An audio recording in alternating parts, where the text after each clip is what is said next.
Now that we have a grounded way of reading ecosystems through these economic quadrants, the next natural question is, how do we spot movement?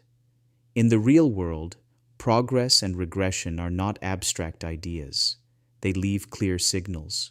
Progression shows up as opportunities waiting to be actualized, assets that can be strengthened, necessities that can be delivered better, facilities that can be upgraded into enablers, and liabilities that can be reduced or transformed.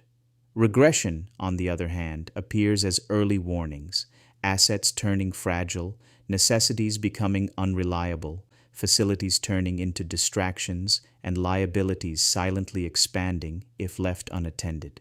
What makes this framework powerful is that it does both at once. It helps us see where energy, effort, and innovation can create forward momentum, and at the same time, where neglect, misalignment, or inertia can pull systems backward.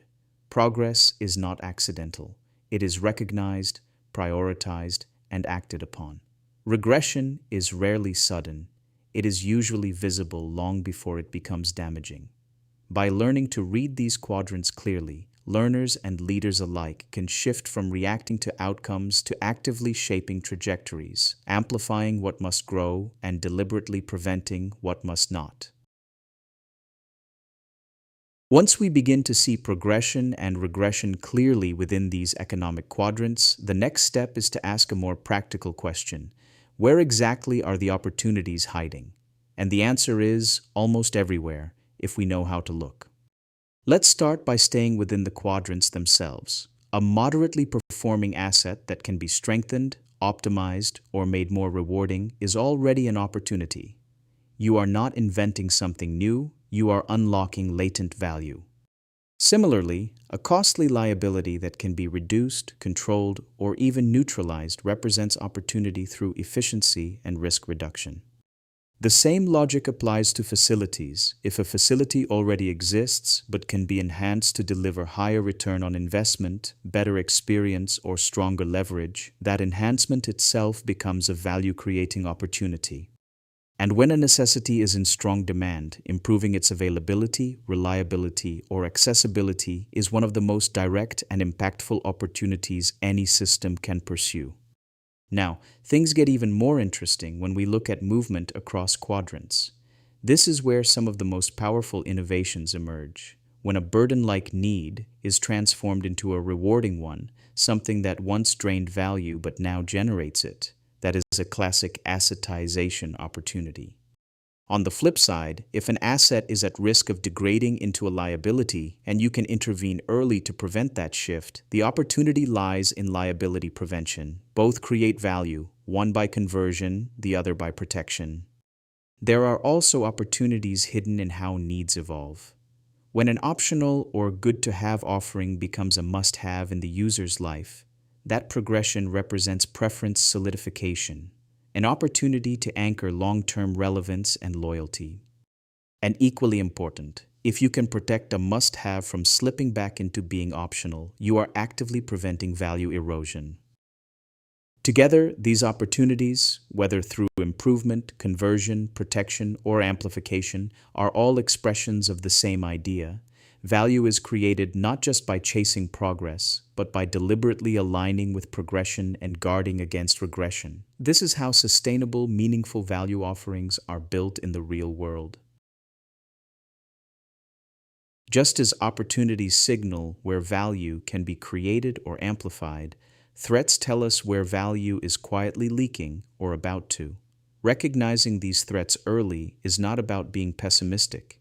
It is about being strategically alert. The same economic quadrants that help us spot growth also help us detect danger. Let's begin by looking at threats that emerge within the same quadrant. An asset that starts underperforming is no longer neutral. It becomes a threat because it consumes attention, capital, and trust without delivering proportional returns. Similarly, when the cost of a liability rises, whether financial, operational, or reputational, it intensifies risk and narrows future choices. Facilities can also turn threatening when their cost-benefit balance deteriorates. Something that once felt supportive may quietly become wasteful or distracting. And when a necessity is in high demand but becomes scarce, the system enters a fragile state. Scarcity at the wrong layer destabilizes trust and resilience, even if, in some cases, scarcity is artificially engineered.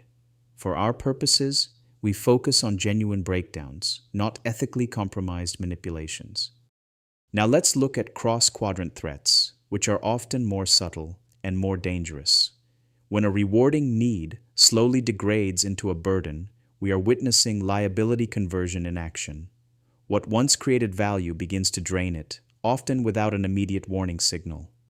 Likewise, when a must-have need slips into the category of a mere good-to-have, the system faces the threat of value erosion. This shift doesn't always happen overnight. It usually unfolds through neglect, misalignment, or changing expectations that were not addressed in time. All of these threats share a common outcome. They devalue the current positioning. They weaken relevance, reduce resilience, and limit future options. That is why they cannot be ignored or normalized. In a healthy system, progression is pursued consciously, and regression is actively guarded against. Recognizing threats early is what allows value to be protected, repositioned, and sustained before irreversible damage sets in. In closing, this lens trains us to think dynamically rather than statically, to see ecosystems not as fixed states, but as continuously moving systems shaped by choices, trade-offs, and timing. When we learn to interpret these movements with clarity, decision-making becomes more intentional and less reactive. Opportunities stop feeling accidental, and risks stop feeling invisible. Instead, both become signals, guiding where to invest attention, where to intervene early, and where to redesign before damage compounds. Mastery of this perspective is not about predicting the future perfectly, but about staying oriented within change, so that progress is steadily cultivated and regression is consciously resisted.